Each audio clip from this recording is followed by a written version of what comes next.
So you are not only an incredible businessman, you are an incredible father, pastor, husband. You juggle it all very well. But you were fathered by a great father.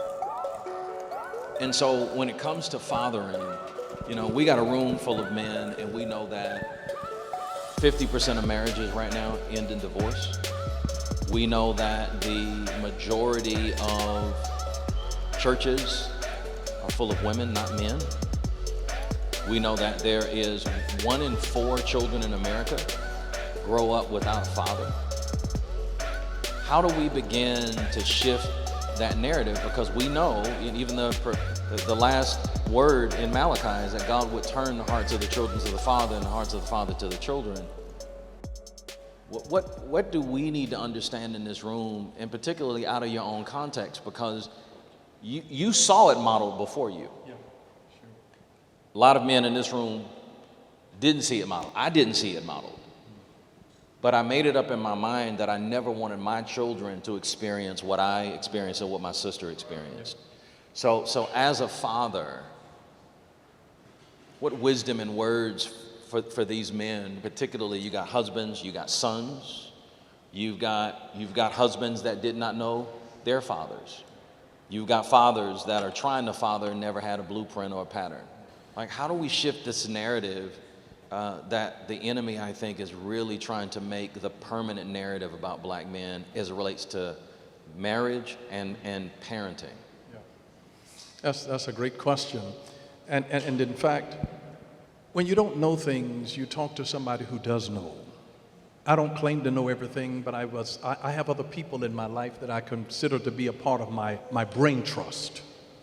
So I was having lunch one day with a guy who's in my brain trust. He got his undergraduate from Harvard. He got his PhD from Oxford, England. So he's in my brain trust. I'm like, you've got all of this education. You ought to know something. Yeah. And he's Jewish, by the way. But I asked him, I said, is there a real disadvantage in growing up in a household without a father there? And he said to me, it doesn't have to be. He said, as long as you can see it in your neighborhood. If you know a father, a good father in the neighborhood, if it's Johnny's father down the street, if you see it in the neighborhood, and sometimes you can then become impassioned by what you were lacking and turn that passion into a determination that I'm going to give my children what I wished I had. Become the dad to your children that you never had. Let your mind run back where you were as a boy growing up and wondering, because there's something in the heart of every son that really wants to please his dad. But if dad is not there after a period of time, that longing for father turns into a resentment against father, and they start hating him because he wasn't there. And if you retain a man's sin, those sins will be retained in your life. But whose sins you remit, they are remitted. And to keep from becoming the very thing that you hate, you have to forgive your daddy, whether he's alive or dead, and whether he has any sense now or not.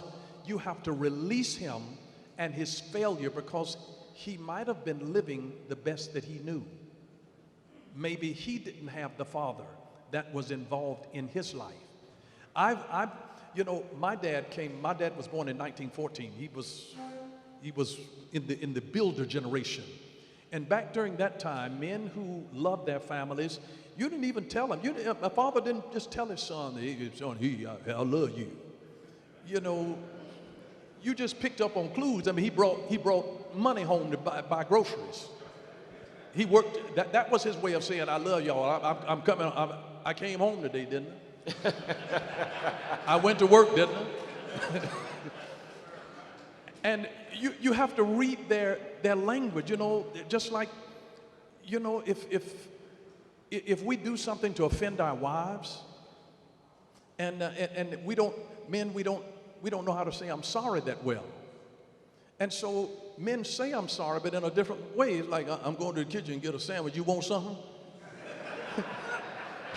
And that's his way of apologizing. They're like, you want me to get you something? And if she knows him, she's got to read, it's like this dude feeling bad over what he just did to me and how he been talking to me. This is his way of apologizing to me. And so we sometimes have to read back into our own situations and sometimes use the principle of charity with your own father, because otherwise it'll cause you to be resentful, and resentment, when you don't deal properly with it, will turn into bitterness. And the Bible calls then bitterness in Hebrews, it becomes a root of bitterness springing up. Every root will bear fruit. And if you don't deal with it in your life, you'll end up becoming the very man that you hated. And so we have to forgive them for all of their shortcomings. Sometimes they did the best that they knew. And so you let that go and say, God, I'm determined right now that I'm going to give my son, my daughter, what I wished that I had. Then look, whether you have to find another brother in the church, it's a good place to be able to look, whether it's a high school teacher, whether it's a coach, it's somebody, it's an older cousin, it's an older brother, somebody plays that father role. As long as you can see it, now you have a pattern. You have a pattern for becoming something that you wished that you could be. It needs to be in your vicinity. On your job, it's got to be somebody that then becomes that father figure to you. And in the same way, just like my daddy was a businessman, I didn't grow up with a father like that in ministry. I didn't grow up with that. So now where do you get it from? I had to, it's just like you either raise up your own children to help you, or you hire people with your DNA. It's one or the other. So I had to connect with someone as a spiritual father in my life that had my DNA, who didn't happen to be my race, but he had my DNA spiritually. And I recognized it, and I served them. Whatever it is that you want to come down into your life, serve it, and it will increase. Whoa. You got to say that again. Whatever you really want to see increase in your life, serve it. Serve it. The anointing that you respect is the anointing that will increase in your life. When you respect Bishop Van, his wisdom, his business strategic mind, as you respect him, that anointing will increase in your life. The anointing that you serve, the anointing that you respect, will increase in your life. Find it. So I didn't have, like I said, my daddy wasn't a preacher. How do I get model? I didn't grow up with a pastor in the home, so I didn't know how to do this. But I connected to someone. When I saw them, there was something that resonated in him and something that quickened in me. It was almost like Mary and Elizabeth. When people are meant for you, there's a chemistry that happens. And that chemistry becomes a divine sign that we are connected in kingdom purpose. And so you didn't come here by accident. I would like to see the hands of those of you in this audience right now. If you were not born in Birmingham, raise your hand. Now take a look around the room. Take a look around the room. God sent you here for a specific reason and a specific purpose. Even your pastor was born in my city. And God sent him. This is an assignment. You're not here by accident, coincidence, nor chance. You're here by the divine providential rule, because God wanted to hook you up with somebody that has a revelation to be able to lift your life and carry you to another level. So good. All right, I got two questions, and then we're going to ask the other men to join us. But now you talked about being on assignment, and I was reflecting on how Paul tells Timothy to watch out for the trap of disgrace. And when it comes to men, we got a lot of traps that the enemy sets for us. How do you navigate through those traps? And one of the biggest traps is women. You've been successfully married for how long? 38 years. 38 years. You are an OG.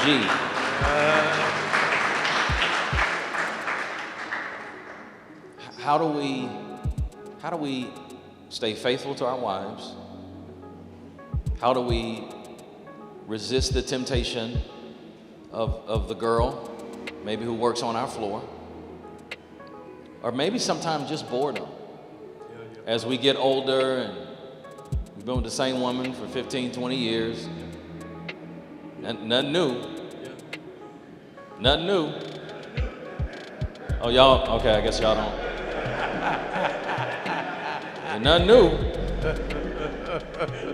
But from a character and a purity and a destiny perspective, how do we navigate those challenges? Because those are real challenges. Yeah, they are very real challenges. And this conversation that we're having now, this is where the rubber meets the road. But let me just tell you, this character is never a spiritual gift. It will never drop to you like ripe cherries off of a tree. You can't have somebody to lay hands on you and give you character. Character only comes by being forged. It's like taking a hammer and anvil. You have to forge character.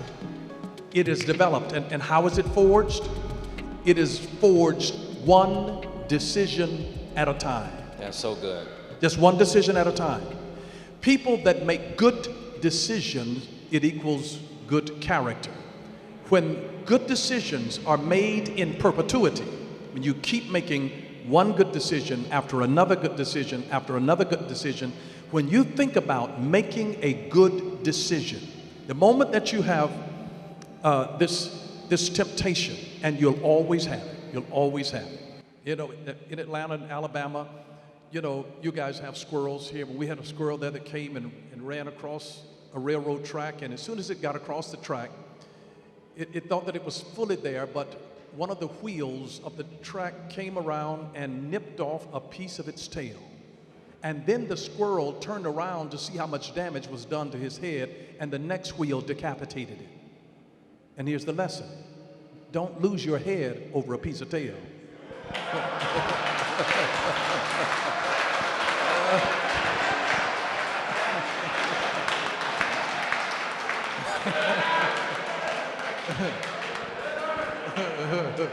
Lord, have mercy.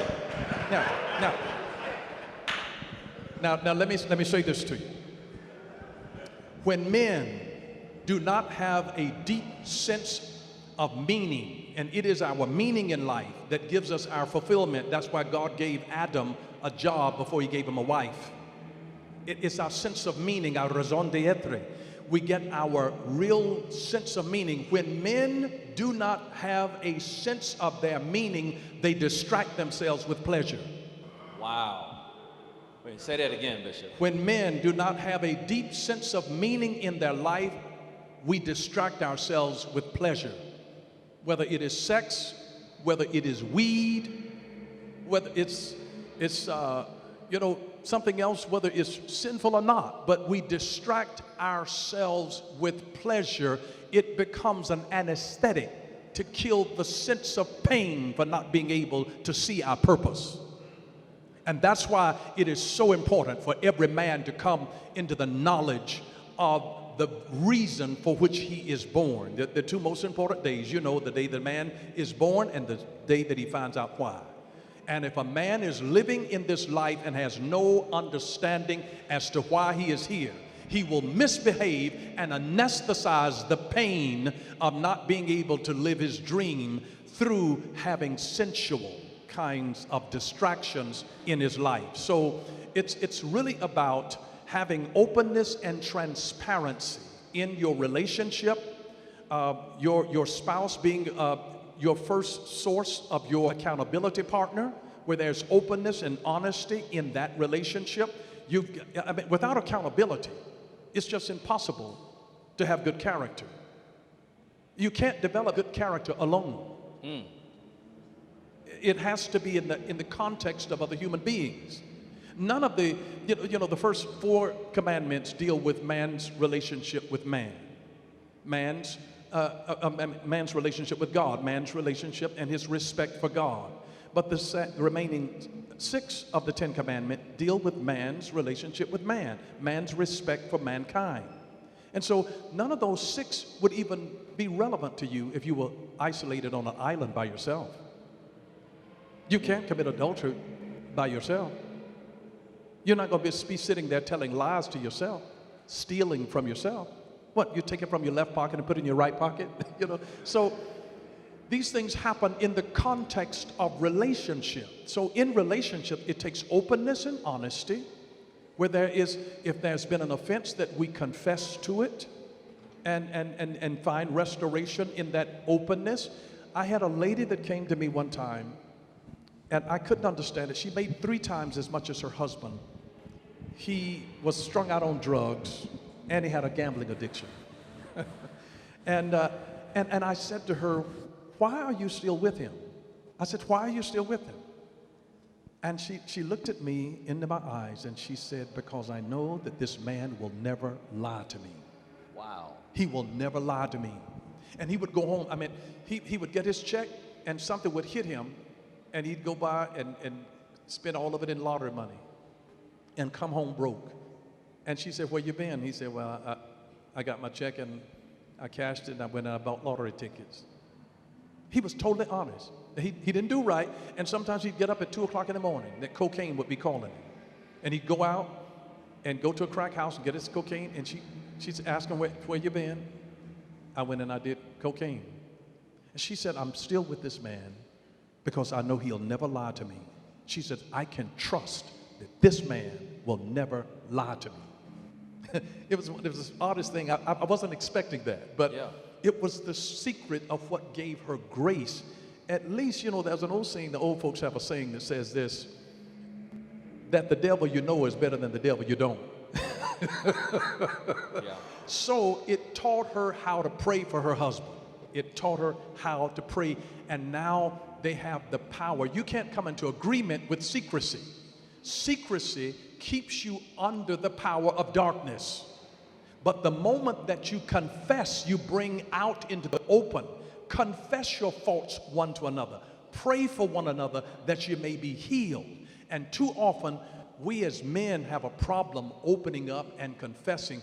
When we talk together, we talk about the game, we talk about men with politics, we talk about, yeah, we're balling, man, yeah, I did this, I did that. But we don't talk about the real issues of what's on our mind, what's hurting us, what offended us, the real things that are, if you got some big, hairy, audacious goals and you're really afraid, and this thing is, man, I've lunched out and I started this, but man, I'm scared to death, man, I could lose my house over this. I mean, we don't talk about those things when we get together, but we can sit on a sofa and watch the game together and talk about the game and talk and laugh, and everything will be surface. But when you really open your heart and you share what you're dealing with, now you can uncover this thing and tap into a strength that comes through the power of agreement. And that's what helps in any relationship of accountability. That's so good. Let me ask you one last question before we bring up the other men that are going to join the panel. There's so much. I wish we had all day because I could ask you so many questions. When you talk about purpose, and I love that when a man doesn't know purpose, he will always anesthetize himself with pleasure. So when we talk about men in purpose, as kings and priests of their own household, we know that also has a financial aspect to it. What wisdom would you give these men and these young men when it comes to leading their family and having a vision for their family financially? We've got business owners in this room. We've got, a variety of different types of leaders, entrepreneurs in this room, successful leaders in their respective field. But we know that the African American family is also still behind when it comes to wealth creation. We know that for every dollar of white wealth, it equals 1 cent in the African American community. Your family and your upbringing, you broke the mold. From grandfather, chemical company, Bronner Brothers, the whole nine. What wisdom would you give to us as it relates to charting a new path of really leading financially, being intentional about wealth creation so that our kids and our kids' kids' futures are a lot different than ours was, at least when we were coming up? The greatest gift that my father gave to us was the gift of exposure. it is impossible for you to think beyond your exposure. If you're exposed to something, you know how we are as men? Like if we see something, then we can do it. If you explain it to us, it's very difficult for me to explain to someone how to tie a shoe and I'm just giving verbal commands. But if you're standing beside me or standing over me and watching me tie that shoe or tie a necktie or tie a bow tie, if you're watching me and then mirroring what you see, we've been taught, to save money. Saving only adds to you. Investing multiplies back to you. It multiplies back to you. We've not been taught, and it is our ignorance in those areas that has intimidated us from actually getting in the field. I drive a Tesla, and my Tesla, with whatever I had put in my car was about $120,000. Yep. But I invested more in Tesla stock. Come on. My Tesla dividends have more than paid for my car.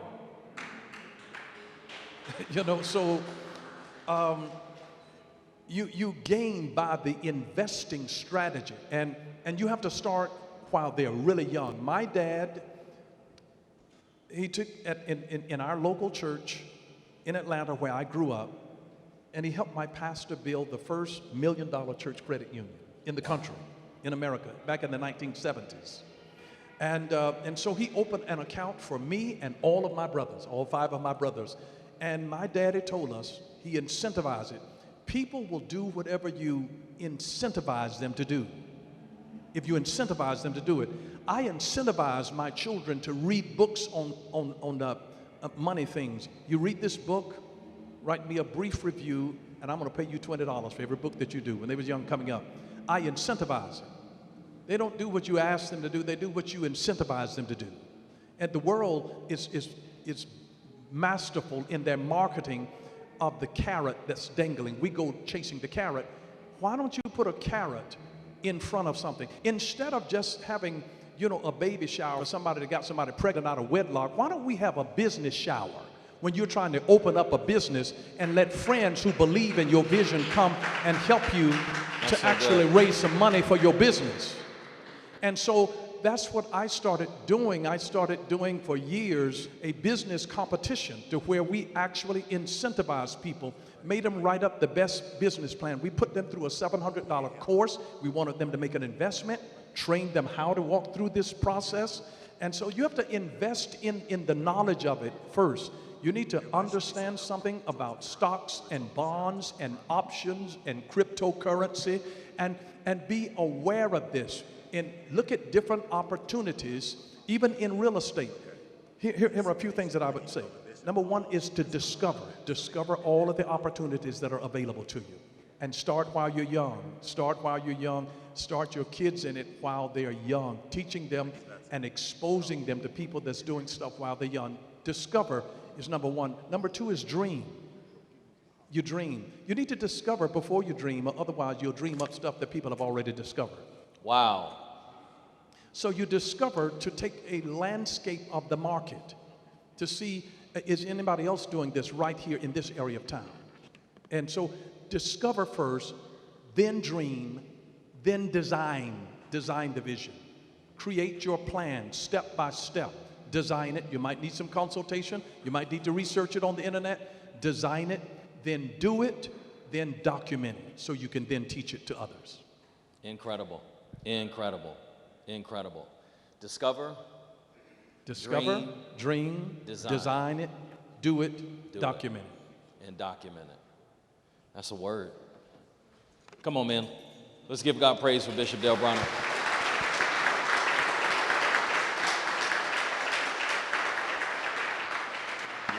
I want to invite to the stage a couple of men that have been a part of our 6 weeks of videos that some of you watched, and some men in general that were not a part of the 6 weeks, but we're going to have now a conversation to include a few different voices that we want to really unpack as we continue to talk about leading through it and not bleeding through it. And while they're getting mic'd up,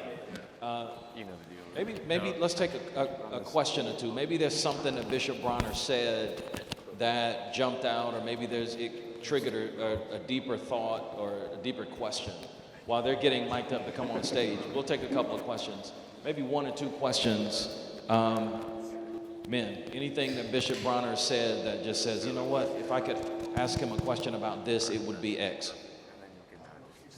And while you guys are thinking about that, let me just say this, that I'm so glad that others are going to be joining. Let me give you this formula. Visionary leaders plus vision times collaboration equals maximum impact.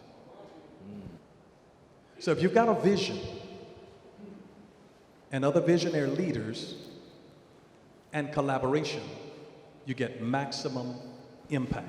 So that's what's about to happen, is collaboration, visionary ideas, visionary leaders, the collaboration, maximum impact. If you want to take whatever you're doing to another level, collaborate with another transformational leader, and it will take you to an exponential level. Ideas piggyback off of each other.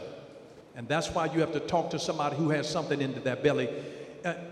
Why do you share your dream with somebody who's blind? Wow.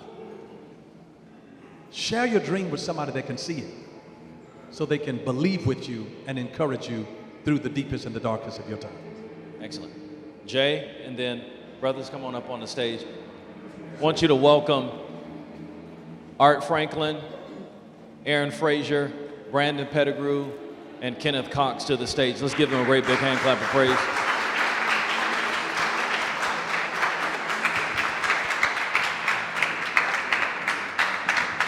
Come on up. Excellent. Jay, your question. Thank you so much. Bishop, first off, thank you so much for being here. I too from Atlanta, and so I'm really happy to have you here. I think that with every attribute that comes and every moment of success that I'm experiencing, there's always a great sacrifice somewhere, and so trying to find that balance between multiple projects, success, family, and then the sacrifice, and then really dividing up that sacrifice, because each one of them that I just mentioned are, requiring more and more of my time and attention. So, how do you balance, with everything that you have going on, how do you balance all that and the sacrifices that you're making to continuously achieve? I pay for that with what I call the different currencies. Whatever it is, every dream has to be paid for with currencies. And here are the three main currencies of life: time, money, and knowledge. Time, money, and knowledge. If I'm lacking knowledge and I've got time and money, I can use my time and money to get knowledge. If I need money and I've got time and knowledge, then I use my time and my knowledge in order to get the money. Whichever of the three, these are the three main currencies of life. The more demands that you have when you start doing other things in other people's world and you get pulled on. So if time is a premium for me, I use my money in order to buy somebody else's time. So now I have that time, so I'm not cutting grass anymore. I grew up cutting grass and trimming hedges and doing all of that. And that's outsourced now, because I can get more money, but I can't get more time. And I don't want to miss those opportunities. So you have to trade off whichever one that's the highest commodity. And your family, no matter whatever you do, they ultimately spell love, T-I-M-E. That's good. Well, brothers, welcome to the stage. Good to see you. Dr. Kenneth Cox, Art Franklin, Brandon Pettigrew, Pastor Aaron Frazier. Come on, let's thank God for them. So